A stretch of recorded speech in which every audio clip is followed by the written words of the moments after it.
दोस्तों, मैं रमेश चंद्रा और आज आपको लेकर आया हूँ मैट्रिक्स एक्सरसाइज नंबर 3.1 के क्वेश्चन नंबर 5 का सॉल्यूशन पूरा।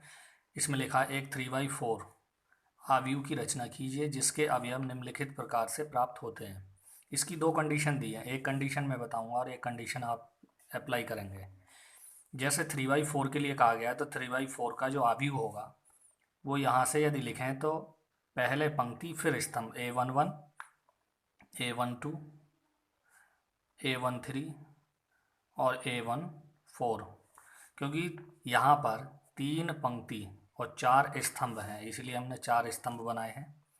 फिर ये A21 A22 A23 और A24, फिर वही A31 A32 और A33 और A34। अब हमें इनकी वैल्यू फाइंड करनी है। कैसे वैल्यू फाइंड करते हैं देखिएगा। जैसे फर्स्ट पार्ट है, दोनों पार्ट में यही लगेगा।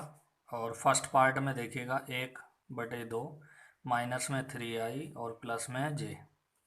अब हमें क्या करना है, ये जो वैल्यू होती है हमें A11 की वैल्यू निकालनी है।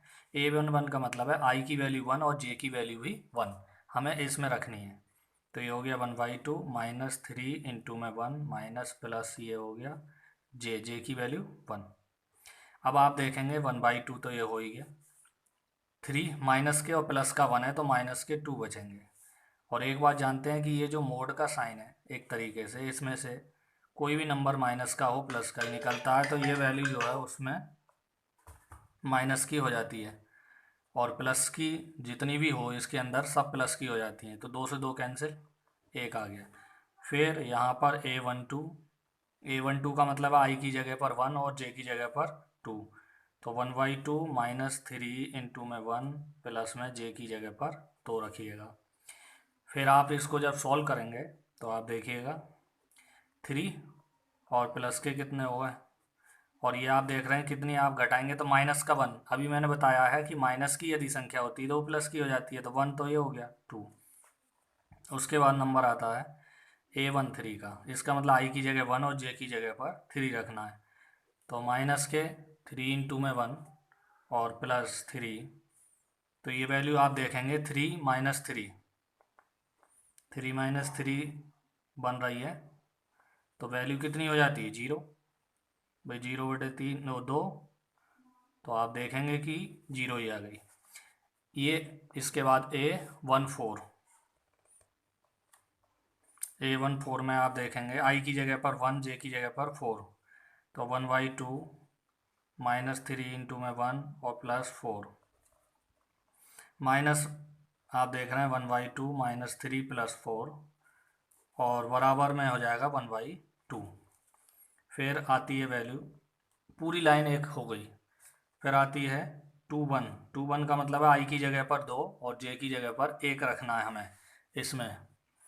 तो 1/2 माइनस 3 इंटू में 2 प्लस 1 इज इक्वल टू भी माइनस 6 प्लस 1, और ये वैल्यू आपकी हो गई माइनस के 5/2, लेकिन इसके अंदर से जब निकलेगी तो प्लस के 5/2। फिर A22 का मतलब वही आई की जगह पर 2 और जे की जगह पर भी 2 रखना है हमें, ये रख दिया हमने। ये हो गया 1/2, 3 दूनी 6 और प्लस के 2, और यदि आप इसमें से घटाएंगे तो माइनस के 4 बचेंगे लेकिन प्लस के ही लिखे जाएंगे, काट सकते हैं आप इसे, 2 आ जाएगा। फिर आता है A23, आई की जगह पर 2 और जे की जगह पर 3, तो ये हो गया वैल्यू माइनस के, ये +3 और ये 3 बचेगा यहाँ से माइनस के, लेकिन वो प्लस के ही लिखे जाएंगे मोड के कारण। 2 3 आ गया। अब हम चलते हैं यहाँ पर A24, इसका मतलब यह है कि आई की जगह पर 2 और जे की जगह पर 4 लिखना है। तो ये हो गया 6 माइनस के और ये प्लस का हो गया, तो आप देख रहे हैं कि ये 2/2 बराबर 1 लिख सकते हैं हम। फिर है 3/1, ये आई की जगह पर 3 जे की जगह पर 1, तो ये 3 प्लस में 1 इज इक्वल टू भी हो गया 3 3 9, 1 घटा दीजिएगा 8/2 बराबर 4 कह सकते हैं हम। A32, आई की जगह पर 3 और जे की जगह पर 2, ये प्लस बराबर 3 3 और 2 घटा दीजिएगा तो 7/2। उसके बाद 3 3, इसका मतलब आई और जे की जगह पर, दोनों की जगह पर 3 3 रखना है हमें। 3 3 घटा दीजिएगा, ये 6/2 बराबर 3, प्लस का ही आता है। और 3 4, इसका मतलब आई की जगह पर 3 रखना है और जे की जगह पर 4। 3 3 9 में से 4 घटाएंगे तो ये 5/2। ये वैल्यू सब आ गई। अब क्या करना है हमें, ए बराबर इनकी वैल्यू सबकी इसमें पुट कर दीजिए। जैसे यहाँ से शुरू हुए थे 1, उसके बाद 1/2, उसके बाद आ गया 0, उसके बाद 1/2, उसके बाद दूसरी लाइन से 5/2, उसके बाद 2, उसके बाद 3/2, उसके बाद 1। फिर नेक्स्ट थर्ड में ये 4, 7/2, ये 3 और ये 5/2। इस टाइप से ये क्वेश्चन का आंसर हो गया। आपको ये पार्ट करना है एक। नेक्स्ट क्वेश्चन चलते हैं 6 की ओर। क्वेश्चन नंबर 6 में 3 पार्ट हैं, बहुत आसान है। आपको बताऊंगा, एक पार्ट आपको भी करना पड़ेगा। क्या करना है देखिएगा। पहले निम्नलिखित समीकरण में से x y z के मान निकालने हैं। बहुत आसान है, आप देख रहे हैं क्वेश्चन को। तो पहला पार्ट लेते हैं, बहुत ईजी है, देखिएगा कैसे। ये हमने मैट्रिक्स लिख दिया 4 3x और ये 5 और इक्वल टू v और y1 z 5। हमें ये पता है कि ये दोनों मैट्रिक्स इक्वल हैं। जब मैट्रिक्स इक्वल होते हैं तो इनके प्लेस भी बराबर होते हैं। इसका मतलब कि y की वैल्यू 4 और z की वैल्यू 3 होगी। हम यहाँ क्या करेंगे, तुलना करने पर लिखेंगे। तुलना करने पर, क्योंकि बराबर हैं इसलिए तुलना कर सकते हैं, उनके प्लेस बराबर होने चाहिए। तो हमने जब तुलना की तो y की वैल्यू कितनी हो गई, y बराबर 4 और z बराबर 3 और x की जगह पर कितना है 1। तो ये हो गया x इक्वल टू भी 1। यही आंसर है। सेकंड पार्ट देखते हैं ज़रा। सेकंड पार्ट भी अच्छा है। x प्लस वाई 2 और 5 प्लस जेड और ये हो गया xy। इसके बाद ये 6 2 5 और 8। अब इसमें देखते हैं दोनों को। हमने भी इसमें भी कह रहे हैं कि तुलना करने पर, ये नीचे लिखा हमने तुलना करने पर। जब हम इसमें तुलना करेंगे तो देखिएगा x plus y is equal to भी कितना हो गया 6 और x y is equal to भी यदि हम निकालना चाहें तो x y is equal to भी बराबर 8।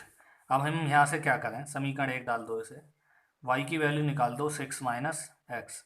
अब ये जो 6 माइनस एक्स है इसको समीकरण नंबर 2 में रख दो। यहाँ लिखेंगे y का मान समीकरण 2 में रखने पर, समीकरण 2 में रखेंगे तो x ऐसी लिखा 6 माइनस एक्स इक्वल टू भी 8। x के अंदर इंटू करा दी, माइनस में एक्स स्क्वायर बराबर 8। इन दोनों को उधर ले गए तो ये हो जाएगा एक्स स्क्वायर माइनस के 6x और प्लस 8। अब हमें क्या करना है, इसके फैक्टर करने हैं। अब फैक्टर में आप जानते हैं 4 दूनी 8 हो जाएंगे फैक्टर। तो x square minus 4x minus 2x plus में 8 इक्वल टू भी 0। x कॉमन x माइनस 4 और यहाँ से माइनस के 2 common x minus 4 equal to भी 0। ये वैल्यू आ गई x माइनस 2 और यहाँ से x माइनस 4। x की 2 वैल्यू आ गई, एक तो आ गई 2 और एक आ गई 4। इसी प्रकार अब हम क्या करेंगे, इसमें रखेंगे समीकरण नंबर 1 में रख दो। समीकरण 1 से यहाँ से हमारी y की वैल्यू निकल जाएगी। तो y इज इक्वल टू भी 6 माइनस 2 रख रहे हैं तो 4 आएगी और y बराबर 6 माइनस 4 रखेंगे तो ये 2 आएगी। ये बात तो हुई है। अब चलते हैं ज़रा 5 प्लस जेड इक्वल टू भी 5, ये चीज़ और लिखी है यहाँ पर 5 प्लस जेड इक्वल टू भी 5। तो ये 5 से 5 भी कट जाएगा तो जेड की वैल्यू हो गई 0। ये भी आंसर हुआ सेकंड पार्ट का। अब इसमें भी आप क्या करेंगे कि इसकी इक्वेशन बना लेंगे, जैसे मैं बताता हूँ अभी। x plus y plus z बराबर 9, थर्ड पार्ट की बता रहे हैं। x plus y plus z is equal to भी 9, ये बन गई। और दूसरी इक्वेशन बनाएंगे आप x प्लस जेड इक्वल टू भी 5 और फिर y प्लस जेड इक्वल टू भी 7। ये 3 इक्वेशन बन गई। अब हमें क्या करना, बहुत आसान है। समीकरण नंबर 1 में से 2 को घटा दीजिएगा तो x और z कट जाएंगे तो y की वैल्यू आ जाएगी 4। फिर आप क्या करेंगे, समीकरण 1 में से 3 को घटा दीजिए, y और z कट जाएंगे तो x की वैल्यू आ जाएगी 2। और फिर वो वैल्यू को किसी भी एक इक्वेशन में रख के z की वैल्यू आप फाइंड कर सकते हैं। तो आप करिएगा, नहीं आए तो आप कमेंट्स जरूर करिएगा, फिर आपको बताई जाएगी आपकी समस्या। नेक्स्ट क्वेश्चन नंबर 7 देखिएगा ज़रा। क्वेश्चन नंबर 7 ये है उसी टाइप का जैसा भी अभी क्वेश्चन किया है, इसमें भी हमें ए बी सी डी की वैल्यू फाइंड करनी है। तो हम क्या करेंगे, सबसे पहले ये a माइनस बी और ये हो गया 2a माइनस बी और यहाँ पर 2a प्लस सी और 3c और प्लस में d is equal to be -1 5 और 0 और 13। हमें क्या करना है, दोनों ओर की कंपेयर कर दीजिए, वही तुलना करने से क्या होगा, इक्वेशनें बनेंगी। पहली इसकी इक्वेशन इससे बनेगी, तो a minus b is equal to be -1। फिर इससे बनेगी एक equation 2a minus b is equal to be 0, 2 equation बन गई। अब यहाँ पर देखते हैं, फिर एक इक्वेशन इससे बनेगी 2a plus c is equal to be 5, equation number 3। फिर एक इक्वेशन इधर से बनेगी 3c प्लस और d is equal to be 13। अब देखिएगा कैसे सॉल्व करेंगे।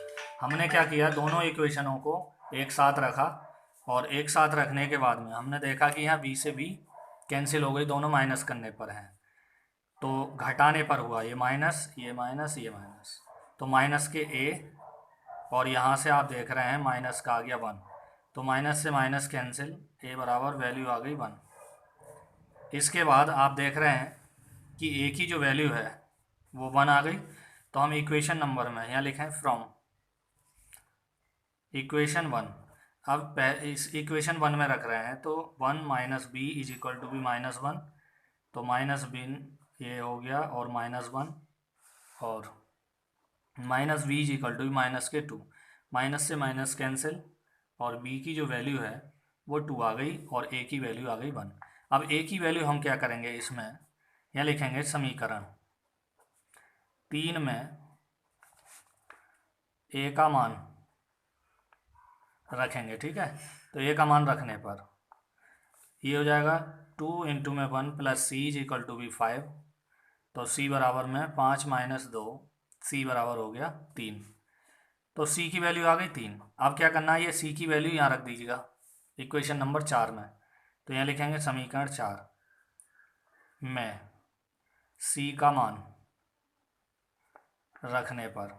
अब c का मान रखेंगे तो आप देख रहे होंगे 3 इंटू में 3 और प्लस में d is equal to be 13, 3 3 9 और प्लस d बराबर में हो गया, और d बराबर हो गया भैया ये 13 माइनस 9 और d बराबर ये हो गया 13 माइनस 4, कहने वाला d की वैल्यू 4 और c की वैल्यू आ गई 3।